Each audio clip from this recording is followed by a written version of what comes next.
වෛගමනික ශ්‍රමික ප්‍රජාව වෙනුවෙන් ශ්‍රී ලංකා විදේශ සේවා නියුක්ති කාර්යාංශය විසින් ක්‍රියාත්මක කරන සුබසාධන පහසුකම් සම්බන්ධයෙන් තොරතුරු දැනගත් තමන් පුදුමයට පත් වූ බව පාර්ලිමේන්තු මන්ත්‍රී අසිත නිරෝෂණ මහතා ප්‍රකාශ කළා. ඒ මහතා මේ බව ප්‍රකාශ කළේ බත්තරමුල දියතොවිනිදී පැවති විගමනික ශ්‍රමිකයින්ගේ නිෂ්පාදන අඩංගු අලෙවි පොළෙහි සමාරම්භක අවස්ථාවට එක්වෙමින් විදේශ රැකියාව අවසන් වී මෙරටට පැමිණ සාර්ථකව ව්‍යාපාර කටයුතු වල නියැලෙන ශ්‍රමිකයින්ගේ නිෂ්පාදන මෙහිදී සහන මිලට මිලදී ගැනීමට අවස්ථාව සලසා තිබුණා. රෙදිපිලි, අත්බැහැක්, සපත්තු, කුළුබඩු, රූපලාවන්‍ය නිෂ්පාදන, ලීබඩු, දේශීය ඖෂධ සහ ආහාර නිෂ්පාදන ඇතුළු භාණ්ඩ රැසක් මිලදී ගැනීමට අලෙවි කුටි 60කට අධික ප්‍රමාණයක් මෙහි ස්ථාපිත කර තිබුණා. ශ්‍රී ලංකා විදේශ සේවා නියුක්ති කාර්යාංශයේ ප්‍රත්‍යානුකූල නාංශය විසින් මේ සංවිධානය කර තිබුණා.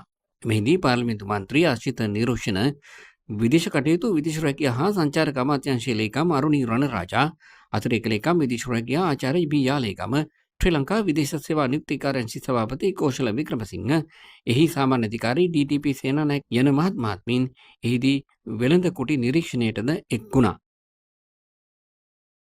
මෙතෙන් ඉදිරිපත් වුණා මිලියන 750ක මුදලක් අපේ රටේ නිෂ්පාදකයන් වෙනුවෙන් විදේශ සේවා කටයුතු වල නියැලෙච්ච රැකියා කරලා ලංකාවට ඇවිල්ලා ඉන්න අයගේ සුබ සාධනය වෙනුවෙන් වෙන් කරලා තිබෙනවා කියලා.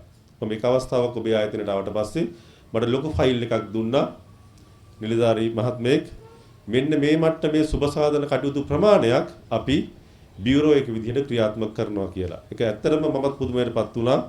ඊතරම් සේවා ප්‍රමාණයක් මේ විදේශ සේවාවේ නියැච්ච පුරවැසියන් වෙනුවෙන් ඔබ ඉටු කරනවා කියලා දැනගත්තට පස්සේ ඒ කියන්නේ යම් කෙනෙක් රැකියා කරලා ලංකාවට ආවට පස්සේ ඔවුන්ට ස්වයං රැකියා කරන්න අවස්ථාව ලබා දෙන එක, මූල්‍ය ප්‍රදාන දෙන එක, ඔවුන්ගේ දරුවන්ගේ අධ්‍යාපන කටයුතු සඳහා විදේශගත වෙලා ඉන්න අයගේ දරුවන්ගේ අධ්‍යාපන කටයුතු සඳහා මුදල් වෙන් කරන එක, විශ්වවිද්‍යාලයට ගියොත් ටැබ් එකක් දෙනවා, ශිෂ්‍යත්වයක් ලබා දෙනවා.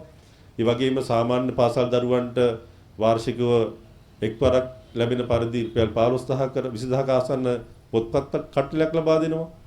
ඒ වගේම ඔවුන්ගේ නිවාස හදන්න නිවාස ආධාර ලබා දෙනවා. ඒ වගේම ඔවුන් ලංකාවට ආවට පස්සේ ඔවුන්ගේ ජීවිතේ නගා සිටු වෙනුවෙන් විශාල මුදලක් වෙන් කරනවා.